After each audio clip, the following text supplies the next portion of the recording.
¿Quieres saber por qué es importante hacer un estudio de títulos antes de hacer una compraventa de un inmueble?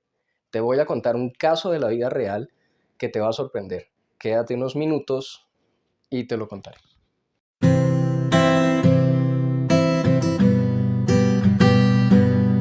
Bueno, siguiendo con el tema de los casos de la vida real, que es un nuevo formato que quiero probar, y si a ustedes les agrada, si les parece bien, por favor déjenmelo en los comentarios y les sigo contando casos que se nos presentan a diario en la oficina y que de pronto pueden también aportarles a ustedes en sus procesos de inversión inmobiliaria o como agentes inmobiliarios en la intermediación.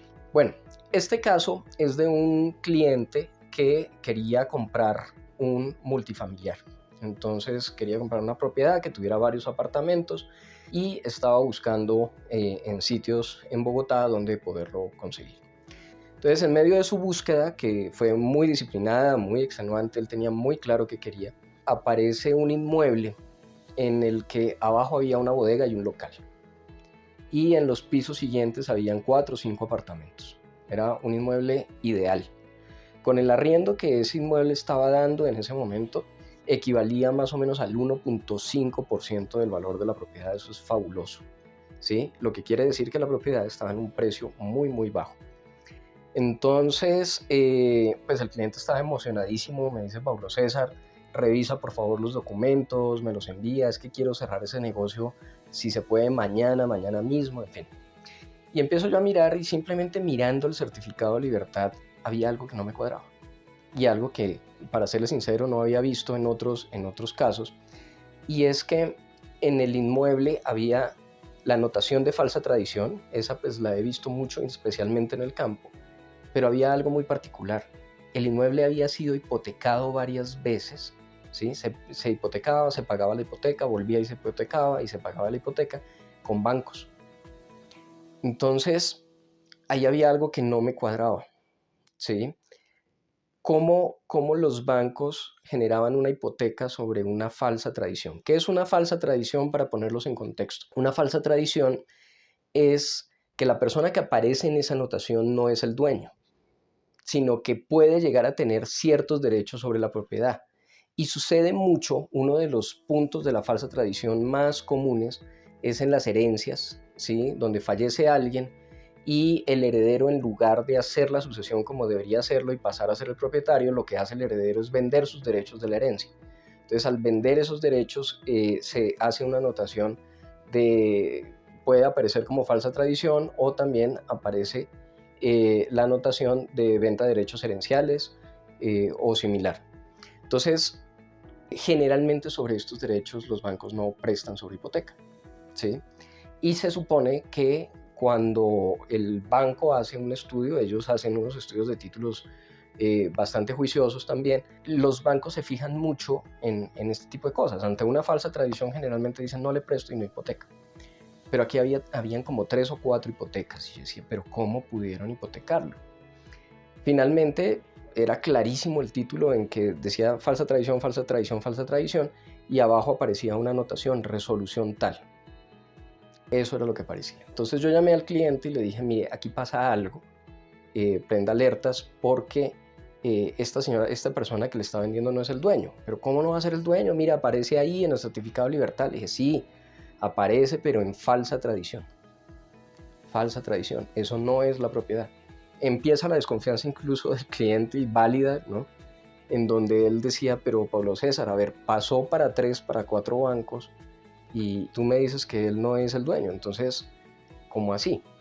Sí, no sé, pero no es el dueño y algo raro hay ahí. Entonces, pidámosle a él esta resolución, o pidámosla en un derecho de petición con autorización de él o algo, para saber qué fue lo que pasó. Pero me parece que es bueno aclararlo, porque el tema no es menor, el tema es bastante grande.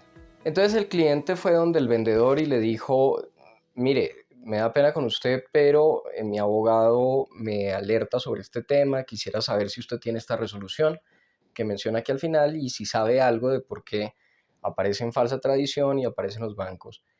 Y él se destapa y dice: sí, realmente tengo un problema, y el problema fue el siguiente: yo compré esto de buena fe, se lo compré a otro señor, cosa que era cierta, se veía en el certificado, y alguna vez alguien solicitó un proceso de pertenencia sobre alguna propiedad, hicieron una revisión de este certificado y se dieron cuenta que en el certificado matriz, ¿sí?, es decir, de donde se hizo el loteo, ese inmueble no tenía la propiedad, sino estaba en falsa tradición.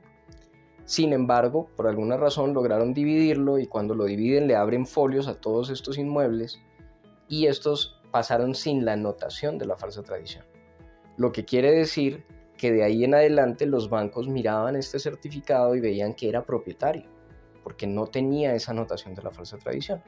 Y por cuenta de esta solicitud que hace la persona que quería iniciar un proceso de pertenencia, ellos se dan cuenta que estas anotaciones quedaron mal y las corrigen. Y cuando las corrigen, habían bancos que habían hipotecado. Y entonces ellos les informan a los bancos y le dicen, mire, qué pena con ustedes, no era la propiedad, era una falsa tradición, y todos terminan en problemados, ¿sí? Las hipotecas, creo que había solo una vigente, las otras se fueron levantando, se habían pagado en el tiempo, pero esta que quedó vigente, el banco, él nos decía, mire, el banco también está alertado con el tema, estoy tratando de solucionarlo, estoy en un proceso con la superintendencia porque es un error de ellos tienen que responder, pero en últimas, pues obviamente el cliente no compró esa propiedad. Entonces quería contarles esto, es parte de lo que se hace en los estudios de títulos, lo importante que es tener un estudio de títulos, porque aquí estamos hablando de que la cifra superaba casi que los 1.000 millones de pesos. Se hubiese cometido un error enorme en haber comprado esa propiedad. Tal vez para sanearla, en últimas, hubiese tocado esperar en una pertenencia a 10 años o sumar la posesión del otro, iniciar un proceso en un juzgado, que los procesos de pertenencia en Bogotá se demoran muchísimo, si no se hubiese hecho un estudio de títulos a tiempo. Esta es una de las anécdotas que les quería contar y habla sobre la importancia de hacer una lectura correcta del certificado de tradición del inmueble para poder diagnosticar su situación legal y poder tomar decisiones a partir de ese diagnóstico. Bueno, como siempre quiero invitarte a que si te gustó este video le des like. Si te parece que este tema de contarlo mediante historias, casos de la vida real, es un formato que te agrada, que crees que es mejor que el formato que veníamos manejando más académico anteriormente, pues por favor déjalo en los comentarios. Si no, pues está bien, también cuéntanos, que todas esas opiniones son muy importantes para nosotros. Y también quiero aprovechar para invitarlos a que si quieren aprender más sobre este tipo de lecturas de títulos, de documentos, de todo el proceso legal que se lleva para una compraventa de inmuebles, pues que se suscriban en el formulario que aparece en la parte de abajo. Yo cada vez que completo cierto cupo de personas voy a estar haciendo una charla gratis, completamente gratuita, de aproximadamente 1 hora, en donde vamos a tocar estos temas en más orden y tocándolos a profundidad en cada uno de ellos. Bueno, como siempre, muchas gracias y si a alguien le interesa este video, por favor compárteselo. Feliz día para todos.